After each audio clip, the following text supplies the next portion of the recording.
Now we need some drums, I think. And of course we can use something like, battery. Where we can choose a kit or something like that. Like this. I usually use battery for like hip hop and such. Actually, to make this one as easy for us as possible, I think I'm going to ignore battery altogether today. I'm going back to Contact and picking up the plugin, which is called Damage.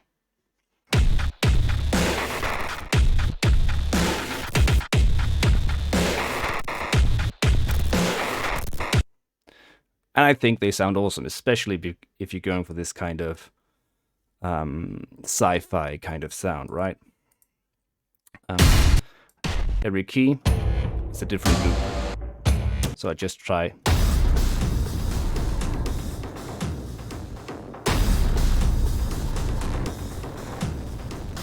Now, obviously, these sound kind of big, too big for the kind of ambience feel we're going for. So what I usually do is I go into what you can do is I pick up an EQ, right? And then I just make away with you. And then I just say like all the lower frequencies, away with them.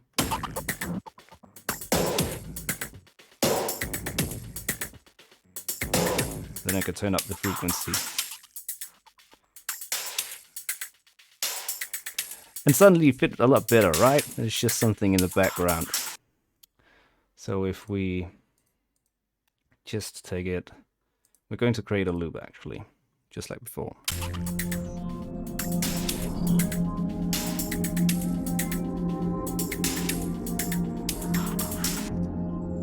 There, right? Suddenly it fits, and it creates this kind of forward movement. So let's just make sure you fit. Boom. Say loop once again, and then stretch it. Oh, sorry, I forgot to do this one. There we are. Stretch it out.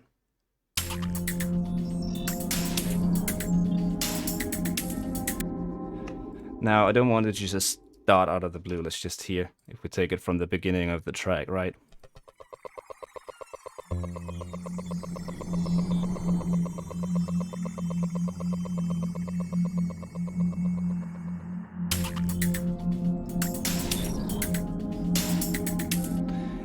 It's kind of too intense if it just starts out of nowhere. So I want to make a fade in. So I just take one of the loops and copy. Boom. Track volume just as before.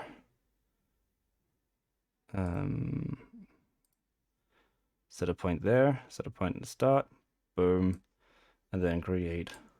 I like doing my fade in and fade out exponentially. I think that sounds best.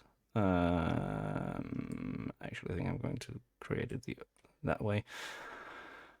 But, it's just taste, really.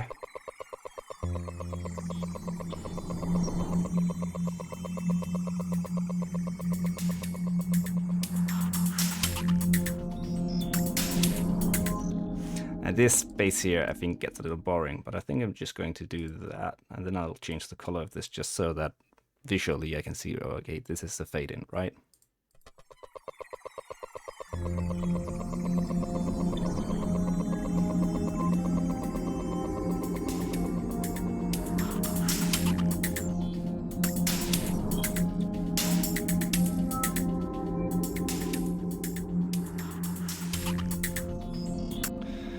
So I still think this is a bit much in your face, but what I'm going to do is I name these drums.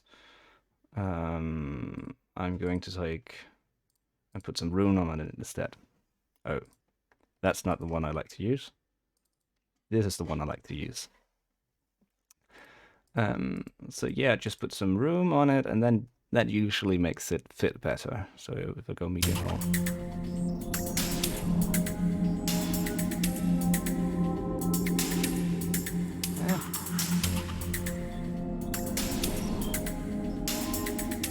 Definitely fits better, but I still think it's a bit loud.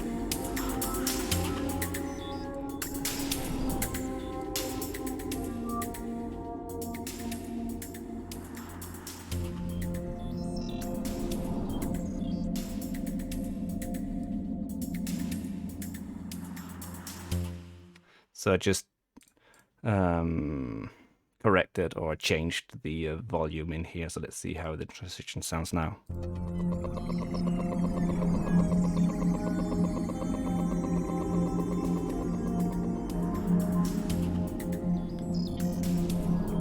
I think I'm going to do it this way.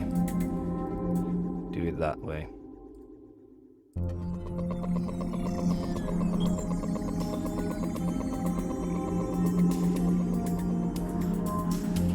Yeah. Sounds much less sudden that way. So let's do that.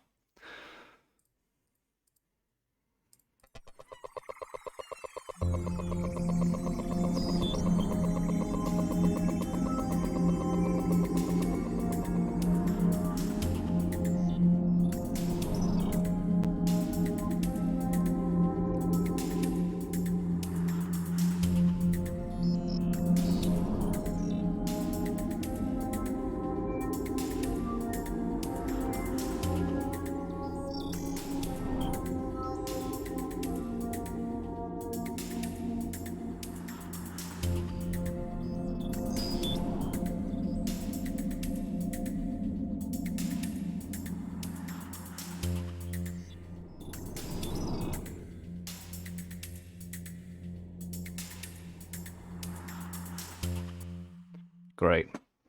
So I kind of feel like now we have the first part here. I want to make it like I can make it a locator. Oh, nope. Locator. That's kind of where I want my song to. Nope, not there.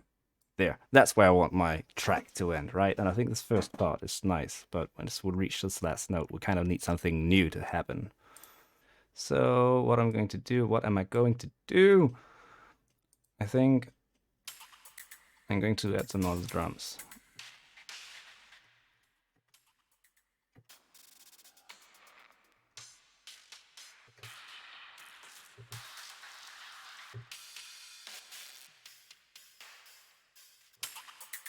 I don't think I'm going to add some other drums. Actually, what I can do is add another MIDI track. I use this plugin Rise and Hit. And then we'll take a swoosh. I have no idea what these names mean. I just take something randomly usually. So let me just demonstrate what this is.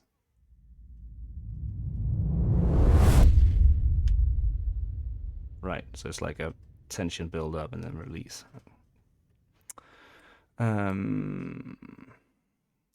let's make it 16 beats.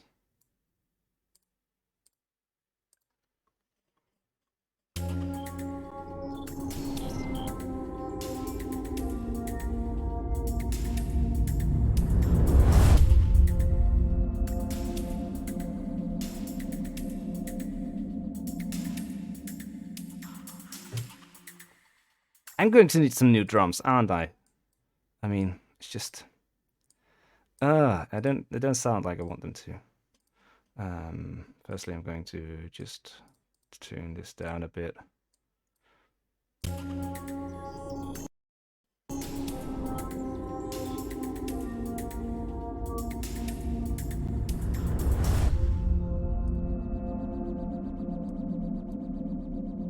Feel like it's nice to create this tension, but it's a bit too loud. Then I'm going to need, you guessed it. Oh, just let me put this arise. I think I'm going to need another pad. Something new.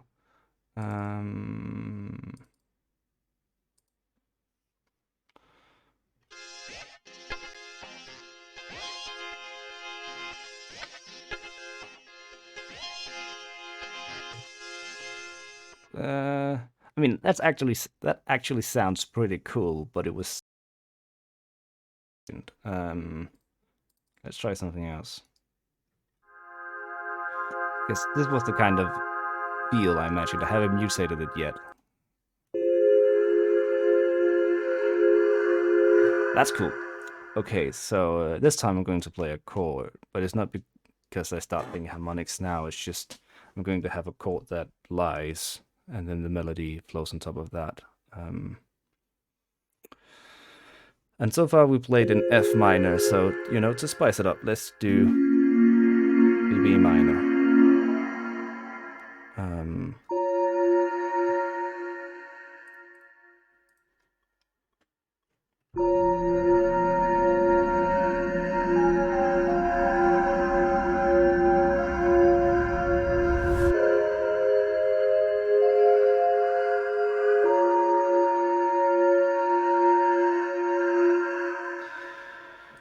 I just started improvising, but that's one of the times when it's really important to remember to turn on the metronome.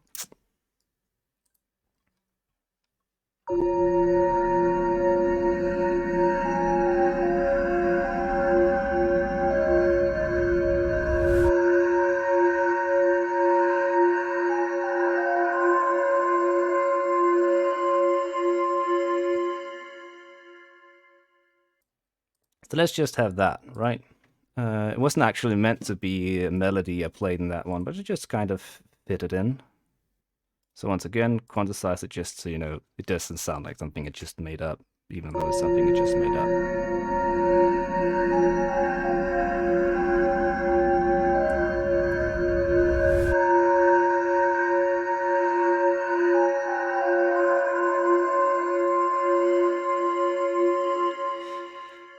I think it's a bit too much in your face, right?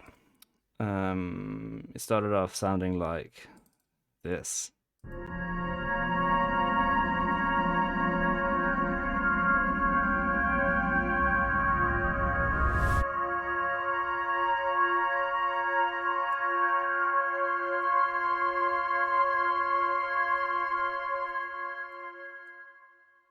So let's try and mutate it again, but I turned down the random amount quite a bit. So it should sound more like what it did before.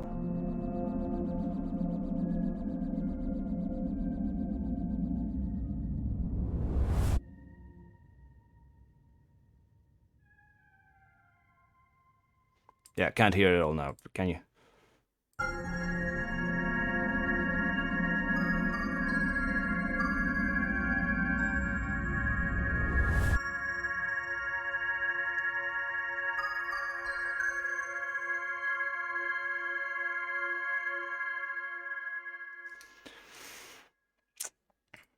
So I like that sound, but I don't like the melody in that sound, so I'm just going to delete this. Boom, boom. And then we just have. Right.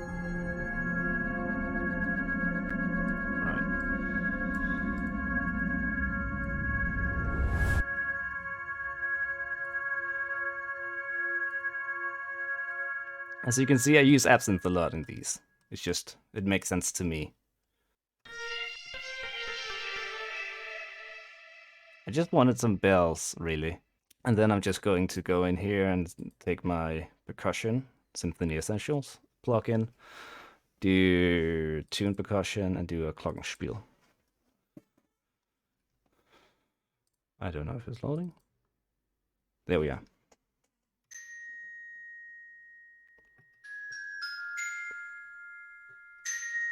Can't really remember the melody I did before, but that's no matter. I just create something new.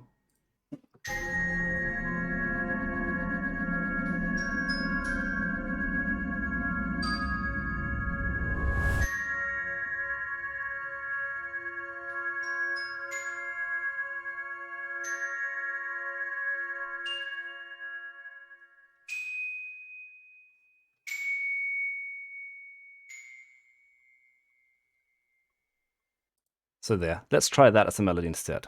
It kind of breaks with, you know, the whole using synth feel, but that's okay. It's often very good actually to use some acoustic sound and elements in there. It depends on how hard you want to go in on the electronic sound, but sometimes using acoustic instrument in an electronic track can make the electronic instrument sounds even more electronic. Doesn't really make sense the way I explain it, but hopefully you understand what I mean.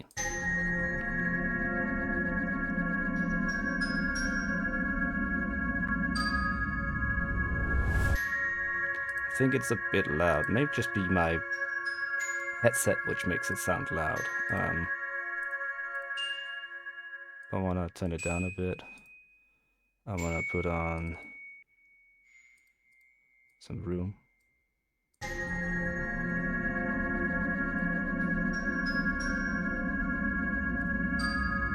Yeah.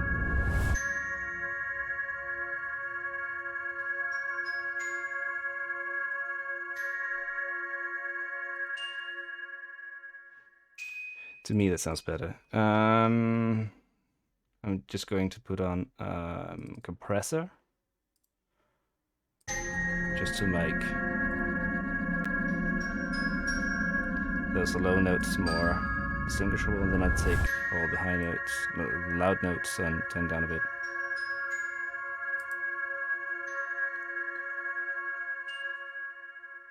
Right. So let's try and hear what we have so far.